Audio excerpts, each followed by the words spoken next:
এখন তো আমের সিজন, এবার আমের সিজনে একটা ম্যাঙ্গো কেক না হলে হয়। এবার ঘরোয়া সমস্ত উপাদান দিয়ে কীভাবে আমি ম্যাঙ্গো কেকটা বানাবো সেটাই তোমাদের আমি দেখাই।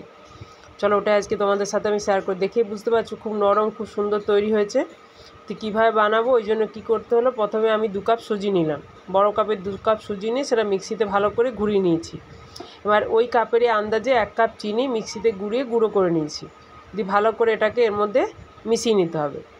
এবার এখন একটা পাকা আম, সে পাকা আমটাকে পাল্পটা বের করে মিক্সিতে ভালো করে ঘুরিয়ে সেই পেস্ট এর মধ্যে ঢেলে দিলাম, দিয়ে ভালো করে পুরো মিশ্রণটাকে আগে মিশিয়ে নিতে হবে।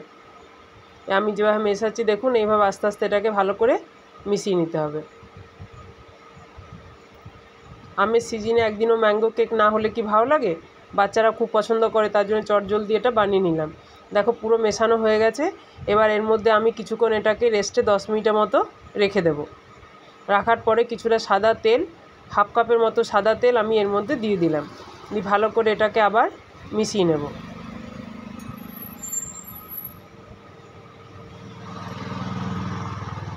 এই মিশ্রণটা ভালো করে মেশানো হয়ে গেছে। এবার কিছু বাদাম, যে যেরকম বাদাম পছন্দ করেন, যেমন আমন্ডস, কাজু, কিশমিশ সমস্ত কিছু এর মধ্যে দেওয়া যেতে পারে। আমি কিছুটা এখানে কাজু বাদাম এর মধ্যে দিয়ে দিলাম। এবার ওপর থেকে আমি এখানে একটা ইনো মেশাবো। ইনো দেওয়ার সাথে সাথে কিন্তু কেক 2-3 মিনিটের মধ্যে বসিয়ে দিতে হবে। ইনোটা দেওয়ার সাথে সাথে দেখে বুঝতে পারবে যে কেকটা কী সুন্দর ফুলে উঠছে। এবার ভালো করে এটাকে মিশিয়ে নেব। আমার এটা মেশানো হয়ে গেছে। এবার একটা বাটার পেপার তৈরি করে একটা বাটির মধ্যে এই মিশ্রণটাকে আস্তে আস্তে ঢেলে দেব।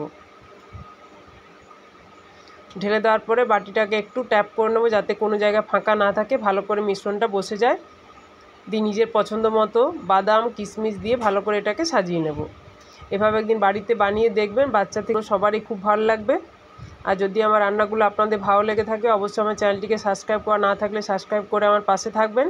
কমেন্টস করে জানাবেন যে রান্নাগুলো আপনাদের কেমন লাগছে। দেখুন আমার সাজানো হয়ে গেছে। এবার এটাকে একটা কড়াই প্রিহিট করে রেখেছি, নিচে বালি দিয়েছি, দিয়ে এইভাবে বসিয়েছি। এবারে ঢাকা দিয়ে 40 থেকে 45 মিনিট রেখে দিতে হবে। তারপরে কেক কিন্তু সেভাবে তৈরি হয়ে যাবে।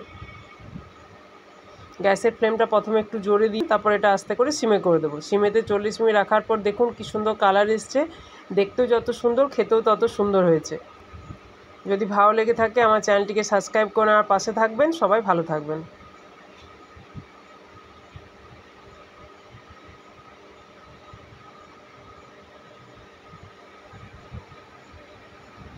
এত স্লো না।